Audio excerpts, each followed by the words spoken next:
Morning बच्चों, आज हम सामाजिक पाठ 3 खनिज एवं शक्ति संसाधन के बारे में आगे पढ़ेंगे। जैसा कि शक्ति संसाधन के बारे में पढ़ चुके हैं, खनिज के बारे में पढ़ चुके हैं। शक्ति संसाधन के अंतर्गत हम 2 स्रोत पढ़ चुके हैं ऊर्जा के, परंपरागत स्रोत और गैर परंपरागत स्रोत। जैसा कि हम परंपरागत स्रोत जो हमने पहले पढ़ा था, जिसको में हम शामिल करते हैं ईंधन, कोयला, जल विद्युत, पेट्रोलियम, प्राकृतिक गैस आदि को हम परंपरागत स्रोत में शामिल करते हैं।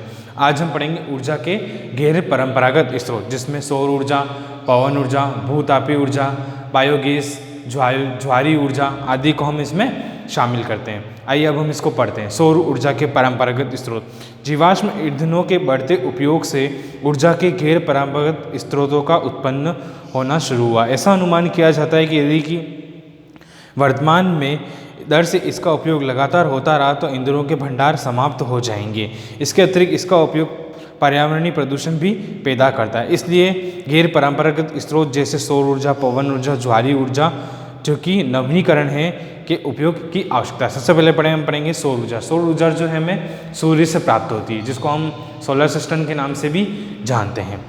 सूर्य की ऊष्मा और प्रकाश ऊर्जा हमारे द्वारा प्रतिदिन अनुभव की जाती है, यानी सूर्य की ऊष्मा एवं प्रकाश के द्वारा हम इसे अनुभव कर सकते हैं।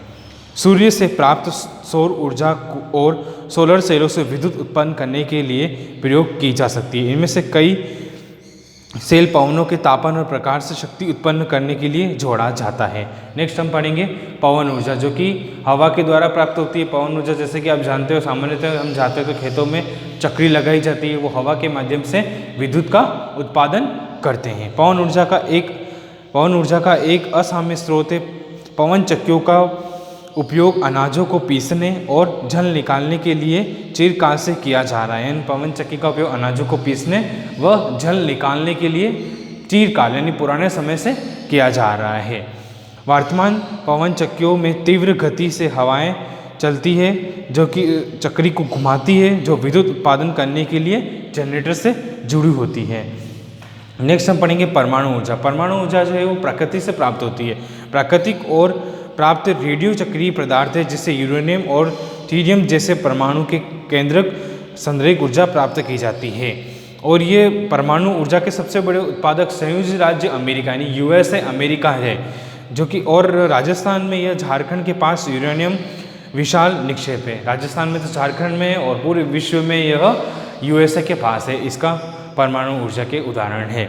नेक्स्ट हम पढ़ेंगे भूतापीय ऊर्जा। भूतापीय ऊर्जा जो होती है जमीन के अंदर, भू यानी जमीन से हमें प्राप्त होती है। ताप ऊर्जा जो पृथ्वी के से प्राप्त होती है भूतापीय ऊर्जा कहलाती है। पृथ्वी के अंदर गहराई बढ़ाने के साथ साथ तापमान में लगातार वृद्धि होती जाती है। कभी कभी यह तापमान ऊर्जा भू सतह पर गर्म जल के झरने के रूप में प्रकट होती है। यह ताप ऊर्जा शक्ति उत्पादन करने में प्रयुक्त की जाती है।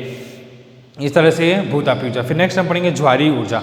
ज्वार से उत्पन्न ऊर्जा को ज्वारी ऊर्जा कहते हैं। इस ऊर्जा का विदोहन समुद्र से सक्रिय मुहाने के आंच से निर्माण किया जाता है। फिर अब हम पढ़ेंगे बायोगैस। बायोगैस जो होती है वो हमें मृत पौधे, मृत जीव और गोबर आदि से हमें बायोगैस प्राप्त होती है। जैविक अपशिष्ट जैसे मृत पौधे, मृत जीव जंतुओं के अवशेषों, पशुओं के गोबर, रसोई के अपशिष्ट और गैसीय ईंधन से बदला जा सकता है। इसे बायोगैस कहते हैं।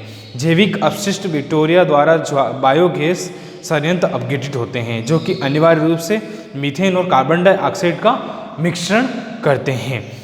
यह ऊर्जा खाना पकाने के लिए काम आती है और अनेक इस खाद का उत्पादन होता है और अनेक इस बायोगैस का अनेक प्रकार से हम इसका यूज़ कर सकते हैं। यह हमारा पार्ट 3 खनिज और शक्ति संसाधन यहाँ पे समाप्त हुआ। नेक्स्ट हम पार्ट 4 अगली क्लास में पढ़ेंगे।